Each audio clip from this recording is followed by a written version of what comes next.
बिहार में लाखों पद खाली हैं। अकेले बिहार में शिक्षकों के ही 3 लाख से ज्यादा पद खाली हैं। लाखों नौजवान परीक्षा देकर बेरोजगारी के दर्द में परिवार और समाज के सामने चुनौती से जूझ रहे हैं। तो क्या बेरोजगार पास हैं और उन्हें नौकरी देने में सरकार फेल है? 3,15,778 शिक्षकों के पद बिहार में खाली और बिहार में टीचर्स पद पर भर्ती के लिए महीनों सर्दी में प्रदर्शन करते युवा अब तक लाचार हैं। हम लोग की प्रक्रिया 4 साल से चल रही है, ये बहाली की प्रक्रिया, और 4 में आई थी ना, ये 2019 में आई थी, लेकिन हम लोग पास आउट 2017 से है। कभी गाया गया कि हम 31 जनवरी 2020 तक इस बहाली को पूरी करने जा रहे हैं, लेकिन विभाग और सरकार के रवैये के कारण अभी तक ये बहाली की प्रक्रिया पूरी नहीं हो पाई। बिहार में मंत्री के बेटे मंत्री पुत्र होने के नाते सरकारी योजना का निरीक्षण कर लेते हैं और आम लोगों के घर के बेटे बेटियां रोजगार के लिए प्रदर्शन करने को छोड़ दिए जाते हैं। वो भी तब जबकि दावा है बिहार के 3000 से ज्यादा स्कूल सिर्फ एक टीचर के भरोसे चल रहे हैं। ऐसे में बिहार दिवस के मौके पर जब पूरा राज्य और बिहार का हर निवासी खुश है, तो मुख्यमंत्री नीतीश कुमार बिहार दिवस मनाने का जिम्मा शिक्षा विभाग को देते हुए एक बात कबूल कर लेते हैं। जो जिम्मेवारी शिक्षा विभाग को दी गई कि बिहार दिवस का आयोजन शिक्षा विभाग के माध्यम से, आखिर शिक्षा विभाग को क्यों तय किया गया? वो इसलिए तय किया गया कि शिक्षा सबसे महत्वपूर्ण है और पहले बिहार में शिक्षा थी। इन दिनों हम काफी पीछे रहे। बिहार शिक्षा के माध्यम में पीछे इसीलिए तो हो रहा है क्योंकि जिन्हें शिक्षक भर्ती परीक्षा पास करने के बाद नौकरी मिल जानी चाहिए, वो तो गाय भैंस पालने के लिए मजबूर है। सुनील यादव जैसे हजारों लोग बिहार में। सुनील ने 2016 में ग्रेजुएशन किया, 2019 में टीईटी परीक्षा पास की, लेकिन नौकरी कई आंदोलन में लाठी खाने के बाद भी नहीं मिली। जनवरी में आंदोलन भी किए इसी काउंसलिंग शेड्यूल को लेकर कि सर अब तो काउंसलिंग शेड्यूल दीजिए, क्योंकि हर नियोजन इकाई लगभग फाइनल मेरिट लिस्ट हम लोग का तैयार करके रख लिए हैं। बस अब सिर्फ नियोजन पत्र देना है गवर्नमेंट को, ज्वाइनिंग लेटर हम लोग को देंगे, स्कूल में जो है हम लोग योगदान देंगे। और लेकिन अभी तक सरकार कोर्ट कचहरी के नाम पे जो है सो 2 साल से हम लोग को मानसिक प्रताड़ित करते आ रही है, लेकिन बहाली को अभी तक पूरी नहीं कर पाए हैं। सुनील यादव के पिता ने जमीन बेचकर बेटे को पढ़ाई कराई। उम्मीद था बेटा नौकरी पाता तो परिवार के भविष्य की जमीन फिर मिल जाती, लेकिन हो ना सका। क्यों? क्योंकि राज्य में 1,21,000 शिक्षकों की भर्ती 2 साल से लटकी हुई है। 24 महीने से शिक्षक भर्ती को लेकर सरकार से सिर्फ बेरोजगार तारीखें पा रहे हैं।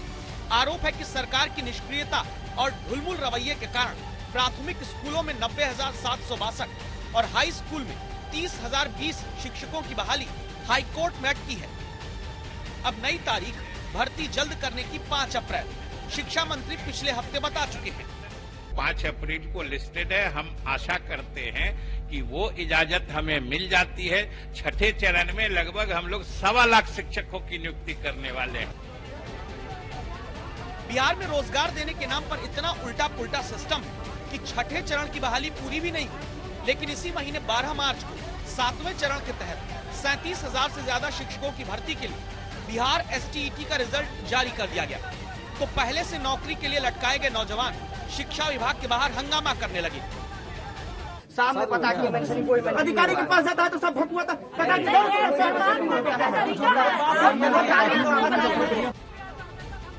अब ये प्रदर्शन ना करें तो क्या करें?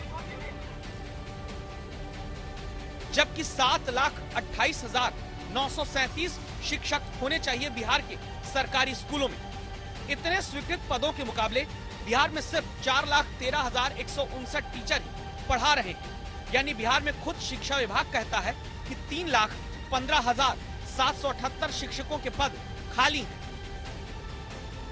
और जिन्हें बच्चों को पढ़ाने के लिए स्कूल में होना चाहिए, वो अन्नू कुमार की तरह जब परीक्षा पास करके 2 साल बाद भी नौकरी नहीं पाए तो कर्ज लेकर घाटे में साइबर कैफे चलाने लगे।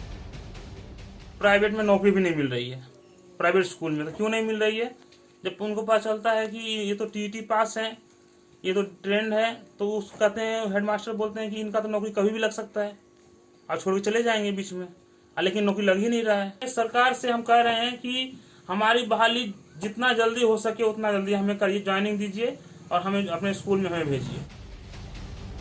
दिव्यांग गुड्डू भी टीचर्स एलिजिबिलिटी टेस्ट और बिहार STET में सफल होकर आज तक नौकरी के लिए लाचार छोड़े गए हैं।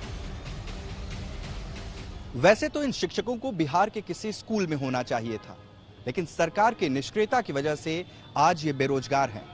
ऐसा भी नहीं है कि बेरोजगारी की मार सिर्फ इन शिक्षकों पर पड़ रही है, क्योंकि इसकी चपेट में बिहार का वो भविष्य भी है जो बेहतर शिक्षा की उम्मीद में बिहार के किसी सरकारी स्कूल में जाता होगा।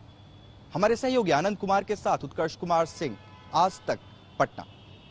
पूरी दुनिया में जल संकट एक बहुत बड़ा मुद्दा बना हुआ है। यूनिसेफ की जल संकट पर विश्वव्यापी रिपोर्ट कहती है कि दुनिया भर की महिलाएं 20 करोड़ घंटे सिर्फ पानी भरकर लाने में बिता देती हैं। तो वहीं दुनिया भर के ग्राउंड वाटर का करीब 25% अकेले भारत में इस्तेमाल किया जाता है, लेकिन बारिश के पानी का सिर्फ 8% हिस्सा ही भारत दोबारा इस्तेमाल कर पाता है।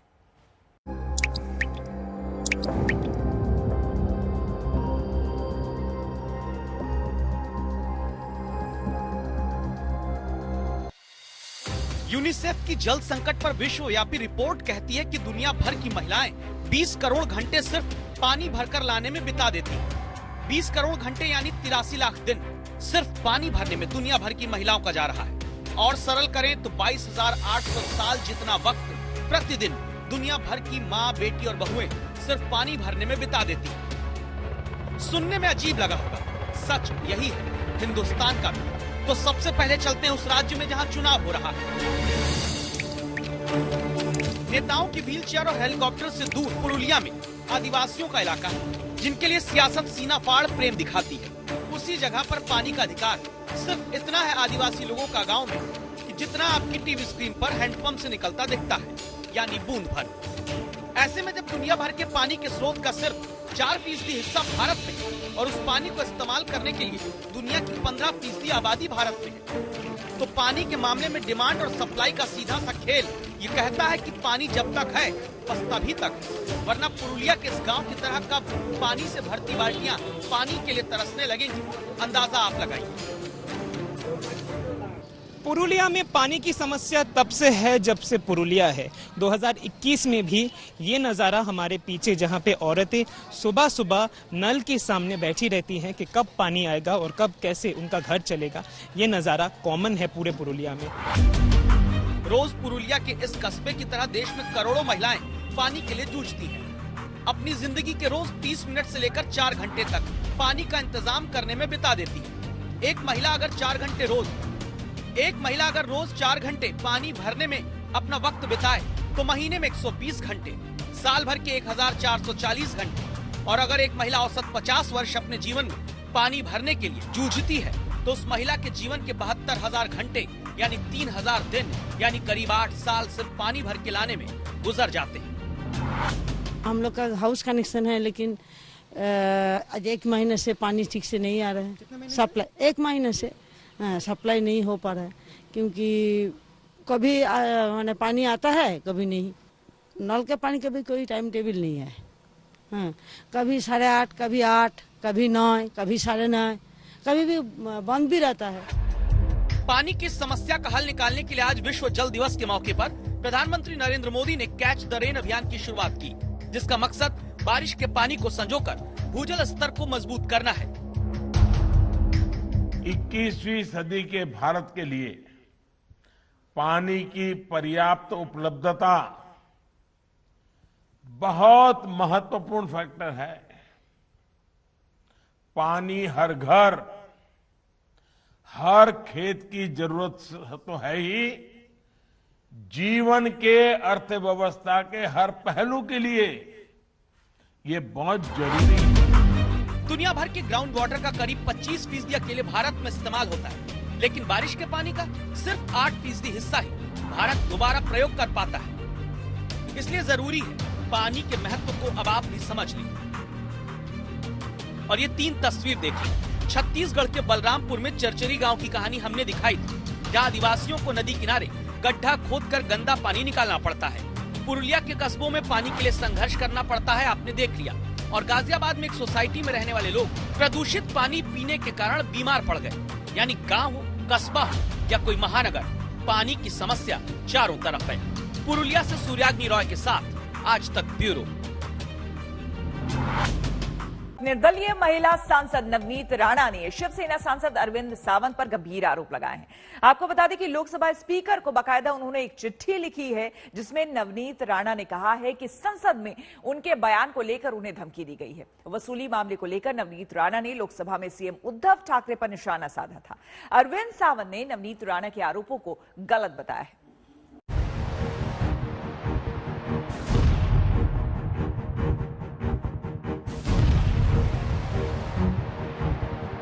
जिस दिन उद्धव ठाकरे की सरकार आई, ठाकरे सरकार चेयर पे बैठे, उसी वक्त परम सिंह जी को फोन करके उन्होंने पहला काम कराया कि सचिन वाजे को ज्वाइन करवाइए। मुझे बताइए, आप सचिन वाजे के कारण परमवीर सिंह को सस्पेंड कराते हैं, उनकी बदली करवाते हैं। मुझे आपसे एक विनंती करना है कि गृह मंत्री का नाम आ रहा है। अध्यक्ष महोदय, बहुत इंपॉर्टेंट सब्जेक्ट है। अगर इस तरीके से देश में खंडनी वसूली का चक्कर शुरू हुआ तो पूरे देश में ये चीजों को फॉलो किया जाएगा। महाराष्ट्र के मुख्यमंत्री उद्धव ठाकरे पर अमरावती की निर्दलीय सांसद नवनीत राणा के इस हमले की चर्चा दूर तलक हो ही रही थी कि नवनीत राणा ने शिवसेना के खिलाफ एक और घमासान छेड़ दिया। लोकसभा स्पीकर ओम बिरला को लिखी चिट्ठी में नवनीत ने शिवसेना के वरिष्ठ सांसद अरविंद सावंत पर धमकी देने का आरोप लगा दिया है। पूर्व मुंबई पुलिस कमिश्नर परमवीर सिंह के लेटर बम से शिवसेना संभली भी नहीं है कि पार्टी सांसद अरविंद सावंत के खिलाफ बड़ा आरोप लग गया। नवनीत राणा का आरोप है कि संसद में उनके बयान के बाद लोकसभा की लॉबी में अरविंद सावंत ने धमकी देते हुए कहा कि तू महाराष्ट्र में कैसे घूमती है, मैं देखता हूँ, तेरे को भी जेल में डालेंगे।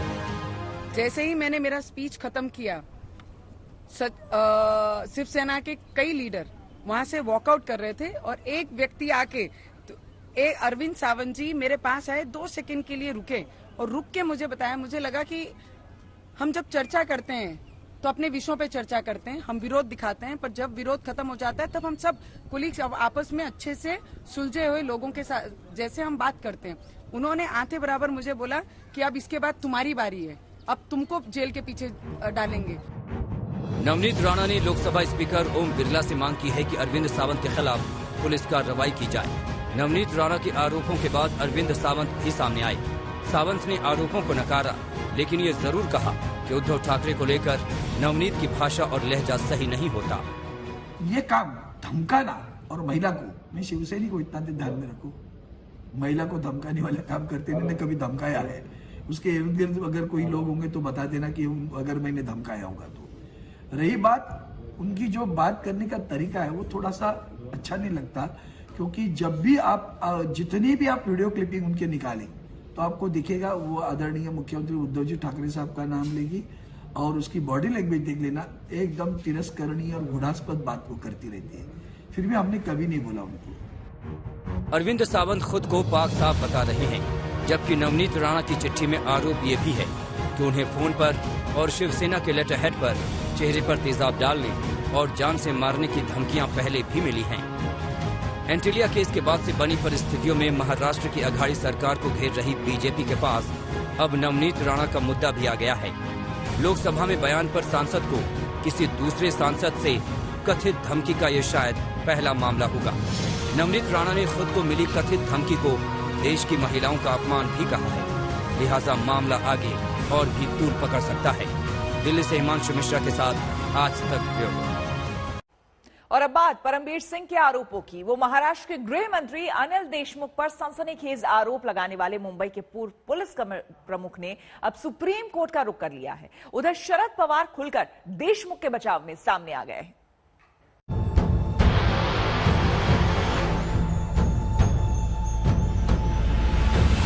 बात ये साफ हो गई कि जिस समय में ये एलिगेशन किया था वो फिर अनिल देशमुख हॉस्पिटलाइज थे। ये बात साफ होने के बाद ऐसे जो कुछ डिमांड है, इस डिमांड को कोई ताकत नहीं रही। दिल्ली में शरद पवार का ये दावा महाराष्ट्र की सियासत में आए तूफान से निपटने की रणनीति थी, लेकिन इस दावे पर चंद मिनटों में सवाल उठ गए।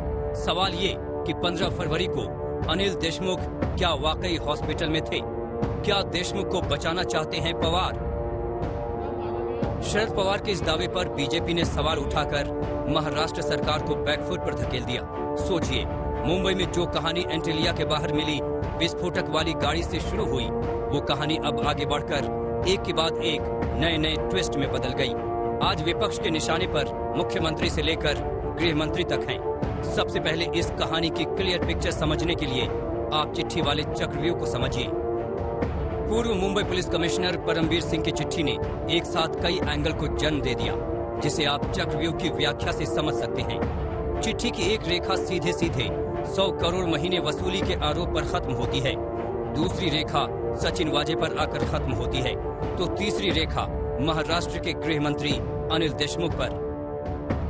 आज एंटिलिया के बाहर से बरामद हुई विस्फोटक वाली गाड़ी और मनसुख हिरेन की हत्या की कड़ियां जुड़ी हुई हैं। सबसे पहले आज हम आपको इस चक्रव्यूह से जुड़ी सबसे बड़ी खबर के बारे में बताते हैं। खबर नंबर 1, महाराष्ट्र एटीएस आरोपियों को मौकाए वारदात पर लेकर गई। खबर नंबर 2, महाराष्ट्र एटीएस ने मनसुख हिरेन केस में हत्या का खुलासा किया। खबर नंबर 3, महाराष्ट्र एटीएस ने धमकी भरी चिट्ठी वाला प्रिंटर बरामद किया। खबर नंबर 4, महाराष्ट्र एटीएस को सचिन वाजे के खिलाफ पुख्ता सबूत मिले। खबर नंबर 5, मनसुख हिरेन की हत्या में इस्तेमाल सिम कार्ड का राज खुला। विस्फोटक कार केस की इन्वेस्टिगेशन एनआईए कर रही है और मनसुख हिरेन की हत्या की जांच भी अब यही एजेंसी कर रही है।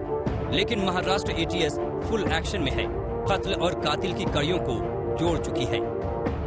मनसुख हिरेन मर्डर केस भले ही एनआईए को ट्रांसफर हो चुका हो, एटीएस अभी भी इस केस में इन्वेस्टिगेट कर रही है। आज के दिन विनायक शिंदे, जिस आरोपी को अरेस्ट किया गया था, उसे वजह के घर ले जाया गया, उसे स्पॉट पर ले जाया गया जहां पर मनसुख हिरेन की बॉडी मिली थी। और विनायक शिंदे का जो खुद का घर कलवा में है, वहां पर भी ले जाया गया। बताया जा रहा है वहां से एक प्रिंटर कल रिकवर हुआ था, जिससे जो खत लिखा गया था, शायद वो खत उसी प्रिंटर से प्रिंट कराया गया था जो अंबानी का थ्रेट लेटर था।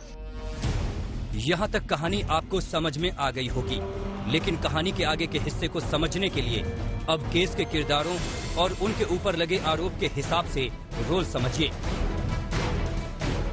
किरदार नंबर 1, नाम सचिन वाजे, रोल एंटिलिया केस का सूत्रधार, आरोप बड़ी साजिश का मुहरा। किरदार नंबर 2, नाम परमवीर सिंह, रोल सचिन वाजे के राजदार, आरोप जांच में लापरवाही। किरदार नंबर 3, नाम अनिल देशमुख, रोल वाजे से कनेक्शन, आरोप 100 करोड़ उगाही। किरदार नंबर 4, नाम मनसुख हिरेन, रोल विस्फोटक वाली कार का राजदार, अंजाम हत्या। आपने इन किरदारों को समझा। अब इस कहानी के 2 एंगल के बारे में बताते हैं। एक एंगल के पीछे का मोटिव अब तक क्लियर नहीं है, जबकि दूसरे एंगल का मोटिव एकदम क्लियर है।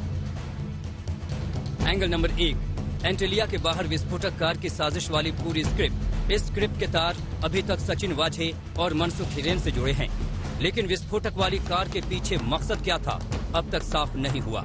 यानी सचिन वाजे ने ऐसा क्यों और किसके कहने पर किया।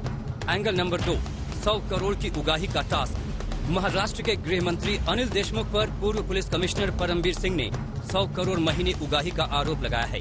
कहा, सचिन वाजे समेत मुंबई पुलिस के अफसरों को देशमुख ने वसूली का टास्क दिया था। इसी केस में परमवीर सुप्रीम कोर्ट का दरवाजा खटखटा चुके हैं। दावा यह है कि अनिल देशमुख के घर की सीसीटीवी फुटेज को सुरक्षित रखा जाए और पूरे केस की जांच सीबीआई करे। परमवीर सिंह ने सुप्रीम कोर्ट का दरवाजा खटखटाया है अपने तबादले को चुनौती देते हुए।